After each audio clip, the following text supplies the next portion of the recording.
नमस्कार दोस्तों, स्वागत है आप सभी लोगों का समय बीसी पाठशाला एसपी क्लासेस में। फ्रेंड्स, बता देना चाहता हूँ कि समान हिंदी की जो टॉपिक है अध्याय नंबर 1 हिंदी वर्णमाला एवं विराम चिन्ह है और वर्ण तालिका के माध्यम से समझाएंगे आप सभी को। सभी प्रतियोगी परीक्षाओं के लिए अत्यधिक आवश्यक है, जो सीटेट, बीपीएससी और केबीएस और आगामी एग्जाम के लिए बहुत ही इंपॉर्टेंट होगा। तो फ्रेंड्स, चैनल पे नए हैं तो चैनल को सब्सक्राइब जरूर कीजिएगा, लाइक कीजिएगा और अपने दोस्तों में शेयर कीजिएगा, क्योंकि ये टॉपिक बहुत इंपॉर्टेंट होता है। यहाँ से बहुत सारे क्वेश्चंस बनते हैं। तो पहले आप लोग अच्छी तरह से विस्तृत से अध्ययन करेंगे, पढ़ेंगे और हम समझाएंगे और ध्यान से आप सभी को सुनेंगे। तो अच्छा लगेगा, वीडियो लाइक कीजिएगा और स्क्रीनशॉट जरूर लीजिएगा। चलिए शुरू करते हैं टॉपिक। देखिए, लिखा है हिंदी वर्णमाला व विराम चिन्ह। क्या लिखा है? हिंदी वर्णमाला व विराम चिन्ह। वर्णमाला एक दृष्टि में हम समझेंगे वर्ण तालिका के माध्यम से। तो वर्ण दो प्रकार के होते हैं, स्वर और एक व्यंजन।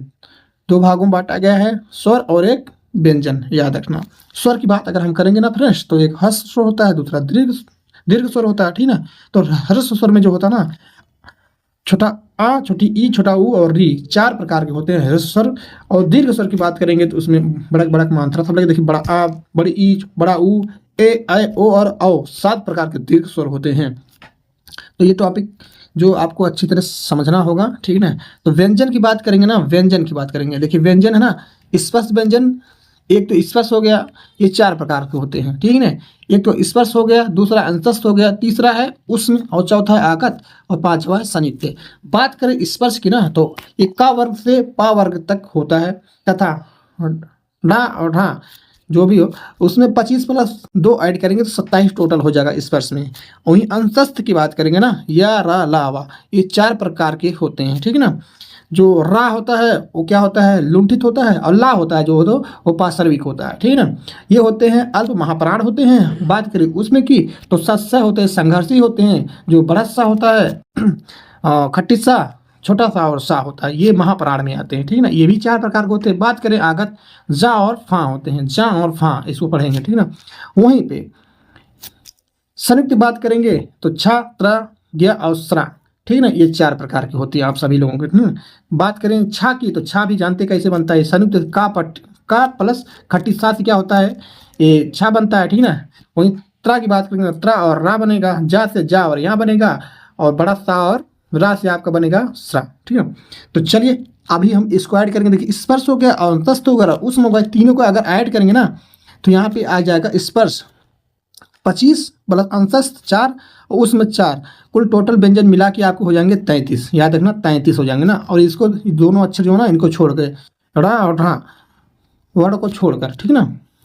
यहाँ पे अगर हम देखेंगे तो कुल जो है ना आपके कुल स्वरों की संख्या 11 हो जाएगा, मतलब स्वर की संख्या 11 और कुल व्यंजनों की संख्या 41। टोटल अगर ऐड करेंगे तो 52 हो जाएगा, ठीक है ना। चलिए अगला देखिए क्या लिखा है, विस्तार से एकदम अध्ययन करेंगे और अच्छी तरह समझाएंगे। आप सबको याद रखना, इन सभी को अच्छी तरह देख के जाना वीडियो।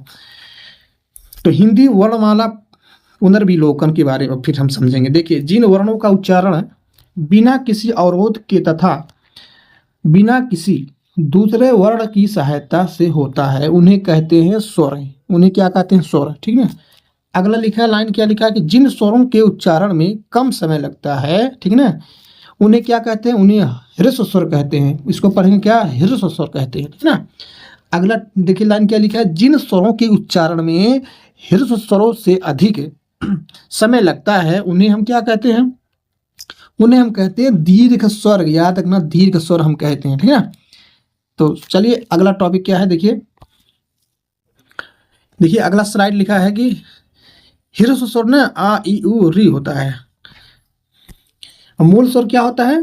तो मूल स्वर होता है आपका छोटा आ, छोटी ई, उ और री। मतलब मूल स्वर और ह्रस्व स्वर ये दोनों कॉमन है। दीर्घ स्वर की बात करेंगे तो छोटा आ और बड़ी ई, छोटा ऊ, ए, ऐ और ओ आपका दीर्घ स्वर हो जाएगा। मूल दीर्घ स्वर की बात करेंगे ना, बड़ा आ, बड़ी ई, बड़ा ऊ और री हो जाएगा आपका। वहीं पे अगर फिर बात करेंगे सनित्य स्वर की बात करेंगे, ए, ऐ, ओ और आओ, ये हो जाएगा। आगत स्वर की बात करेंगे तो आ हो जाएगा, ठीक ना। और अग्र स्वर की बात करेंगे तो छोटी ई, बड़ी ए और ऐ हो जाएगा। मध्य स्वर की बात करेंगे तो आ, पश्च स्वर जो होंगे बड़ा आ, छोटा ऊ, बड़ा ऊ, ओ और आ हो जाएगा। संवृत स्वर हो जाएगा आपका बड़ी ई और बड़ा ऊ। अर्ध संवृत्त है छोटी ई छोटा ऊ, ठीक है ना। विवृत है जो ना आ ए और औ हो जाएगा। अर्ध विवृत जो ना आ छोटा आ मतलब ए और छोटा आ ओ और आ हो जाएगा।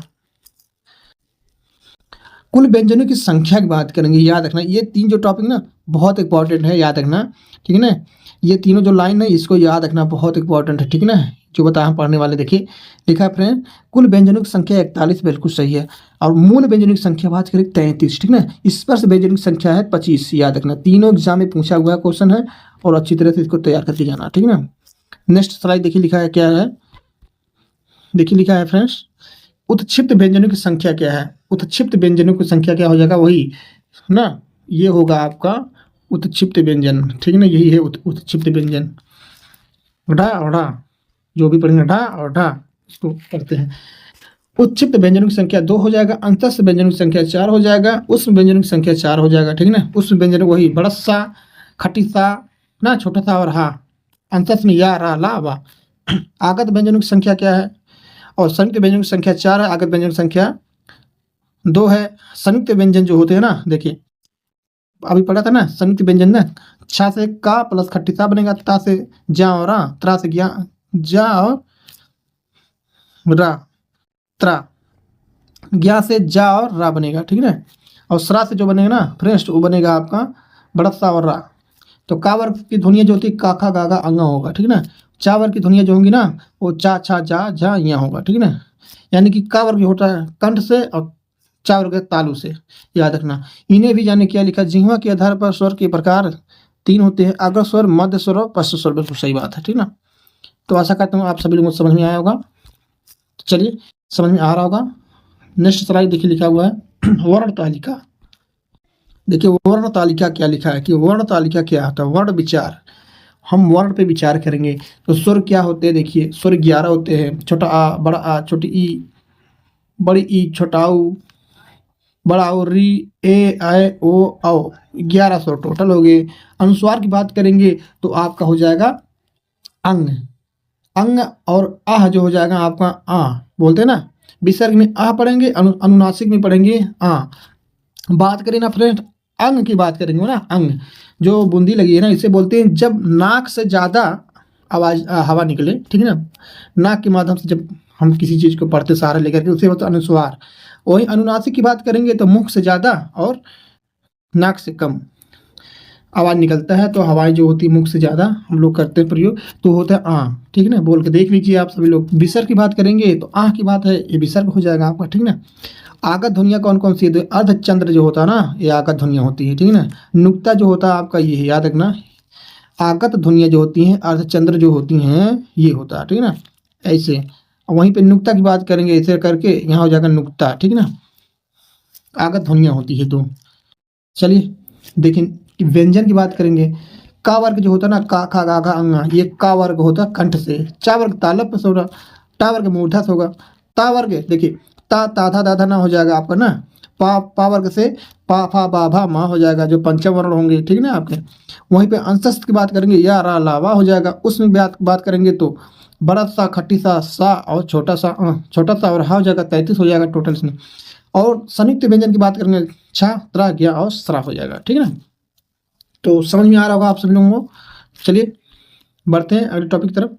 देखिए अगला स्लाइड क्या लिखा हुआ है, टा वर्ग। टा वर्ग ध्वनिया कौन सा, टा, ठा, डा, ढा, ढ़ा और बीच इसको ब्रैकेट में रखा गया है ढा और ढा। ता वर्ग की ध्वनिया बात करेंगे, ता, था, दा, धा, ना हो जाएगा आपका। पा वर्ग की ध्वनिया की बात करेंगे तो पा, फा, बा, भा, मा। अंतस्थ की बात करेंगे, दिया, रा, लावा हो जाएगा आपका। उसमें बात करेंगे बड़ा सा, खट्टी सा, छोटा सा और रहा हो जाएगा। आगत व्यंजन हो गया, नुक्ता में जा और हाँ हो जाएगा, ठीक है ना। वहीं पे संयुक्त व्यंजन की बात करेंगे, छा, त्रा, ज्ञा, सरा हो जाएगा आपका। अर्ध स्वर की बात करेंगे, या, रा, लावा हो जाएगा। लुंठित जो होता है ना, बताया था लुंठित रा होता है, पार्श्विक होता है ला, ठीक ना। ला रा, देखिए आपकी जीभ जो अपने पीछे से जब आप अभी ला आप बोलेंगे तो आप पार्श्विक की तरफ भागेंगे, आपकी जीभ भागेगी पीछे की तरफ। ला होगा आगे से, रा होगा आगे से, आप पढ़ेंगे रा पढ़ो, देखो आपके मुख पे छत के ऊपर और नीचे बीच में जीभ आपकी रा पड़ेगी। तो उसमें भी संघर्षी व्यंजन जो होते हैं ना, वो होंगे आपका छोटा सा, बड़ा सा, खट्टी सा और हा होगा। उत्क्षिप्त की बात करेंगे तो ये होगा ढा और ढा। ठीक है ना। अघोष व्यंजन प्रत्येक वर्ग की बात करेंगे, प्रत्येक वर्ग के प्रथम और द्वितीय वर्ण जो होते हैं ना, तथा फा, नुक्ता फा और बड़ा सा, खट्टी सा और सा होता है, ठीक ना। देखिए अगला टॉपिक क्या लिखा हुआ, कि लिखा है कि सघोष व्यंजन। सघोष व्यंजन क्या है, सब समझ में आ जाए आप सब लोगों को। प्रत्येक वर्ग के तृतीय, चतुर्थी, पंचम वर्ण तथा र, ढ, जा, नुक्तम जा, या, र, ला, वा और हा सभी क्या होते हैं, ये सभी स्वर सघोष होते हैं, याद रखना, ठीक है ना। अल्प महाप्राण की मतलब अल्प प्राण की बात करेंगे। अल्प प्राण जो व्यंजन है, प्रत्येक वर्ग में प्रथम, तृतीय, पंचम वर्ण जो होते हैं तथा अंतस्थ वर्ण होते हो या अलावा जो होते हैं, वो सब अल्प प्राण व्यंजन में आएंगे, याद रखना। वही महाप्राण व्यंजन की बात करेंगे तो महाप्राण व्यंजन जो होंगे आपके प्रत्येक वर्ग के द्वितीय और चतुर्थ वर्ण तथा उसमें जो होंगे आपके वर्ण सस्य जो होंगे ना, बड़ा सा, खट्टी सा, छोटा सा और हा, ये महाप्राण में आएंगे, ठीक है। ये अल्प प्राण होते हैं, आप सब लोग पहले ही मैं समझाया हूँ। देखो नासिक के व्यंजन होंगे अंगा, या, अड़ा, ना, मा, ये नासिक के व्यंजन होंगे। कंठ की बात करेंगे, कंठ वर्ण है बड़ा आ, छोटा बड़ा अह, का, खा, गा, घा, अंगा जो होंगे आप सभी लोग, और हा साथ में, ये आपका कंठ वर्ण होंगे, ठीक है। देखिए अनुनासिक की बात करेंगे, अनुनासिक की बात है, अनुनासिक की बात है तो हो जाएगा अनुनासिक के उच्चारण में नाक से बहुत कम सांस निकलती है जैसे, और मुख से अधिक। नाक से कम सांस निकलती है, मुख से अधिक, जैसे ये होगा या आ, ठीक ना। ये क्या हो गया, आंख जैसे पढ़ सकते हो, आंख, तो आंख क्या हो गया आपका जो है, ये मुख से ज्यादा निकलेगा और नाक से कम निकलती है। जैसे देखिए आंत हो गया, गा हो गया, चिड़िया हो गया, पढ़ के देख लीजिए। तो ये हो जाएगा अनुनासिक। और अनुनासिक स्वरों पर जो होता है चंद्र बिंदु लगता है, याद रखना। चंद्र बिंदु जो होता है अनुनासिक स्वरों पे लगता है, ये भी बात याद रखना। फिर तद्भव रूपों में चंद्र बिंदु लगता है, ये भी बात रखना, ठीक है ना। जैसे अंगूठा, दांत, आंत, गांव, आंगन, सांचा, आंख, अगना, ये सब भी याद रखना, तद्भव रूप होता है इसका। इससे अनुनासिक में तद्भव रूप में होता है, ठीक है ना। और अगले देखिए क्या लिखा है, देखिए अब हम आप सभी लोगों को पढ़ाने वाले हैं वो स्वरों का वर्गीकरण व उच्चारण स्थान, ठीक है ना। इसके बाद आपको व्यंजनों का वर्गीकरण व उच्चारण स्थान पढ़ाएंगे, फिर इन्हें भी जाने, इसको भी समझाएंगे। फिर ये अगला स्लाइड देखिए, फिर इसके बाद आप सभी लोगों को संयुक्त व्यंजनों का स्वर स्वतंत्र प्रयोग बताएंगे, विराम चिन्हों का प्रयोग बताएंगे, ठीक है ना। फिर स्लाइड खत्म हो जाएगी आप सभी लोगों का। तो चलिए फ्रेंड्स, ये तो अनुनासिक समझ में आ गया होगा, ठीक है। और अनुस्वार जो होता है ना, अनुस्वार ही की बात अगर हम समझ लेंगे, अनुस्वार जो होता है, ठीक है ना, अनुस्वार, अनुस्वार अभी समझे, वो होता है आपकी जो होता है ना, वो नाक से ज्यादा हवाएं निकलती है, मुख से कम, ठीक है। अनुनासिक और अनुस्वार होता है ना, नाक से ज्यादा और मुख से कम। तो ये रहा टॉपिक आपका। तो नाक से ज्यादा मुंह से कम अनुस्वार में होता है, ठीक है ना। अनुस्वार की बात करेंगे तो नाक से अधिक, जैसे अनुस्वार की ध्वनियां, जैसे तत्सम, आप मान लो कि तत्सम शब्दों में अनुस्वार लगता है, जैसे अंगुष्ठ हो गया, दंत हो गया, आंत हो गया ना, कत्र हो गया, जो अंक बूंदी लगेगा उसको अनुस्वार होगा, जो चांद बूंदी लगेगा आपका चंद्र बिंदु अनुनासिक होगा, ठीक है ना। अनुनासिक में तद्भव का प्रयोग होगा और अनुस्वार में आपका तत्सम का प्रयोग होगा, ठीक है ना। तो फ्रेंड्स आशा करता हूँ आप लोगों को ये टॉपिक अच्छा लगा होगा। तो मिलते हैं हम अगली ही स्लाइड में, अगली ही वीडियो में मिलेंगे, यहीं से शुरू करेंगे, सेकंड वीडियो लाएंगे। तो आशा करता हूँ आप सब वीडियो अच्छी लगी हो तो सब्सक्राइब जरूर कीजिएगा, चैनल को लाइक कीजिएगा। हम यहाँ से आप सभी लोगों को एक ये वाला चीज़ आपको नेक्स्ट वीडियो में पढ़ाएंगे, ठीक है ना। तो मिलते हैं अगली वीडियो में, तब तक के लिए आप सभी लोगों को जय हिंद।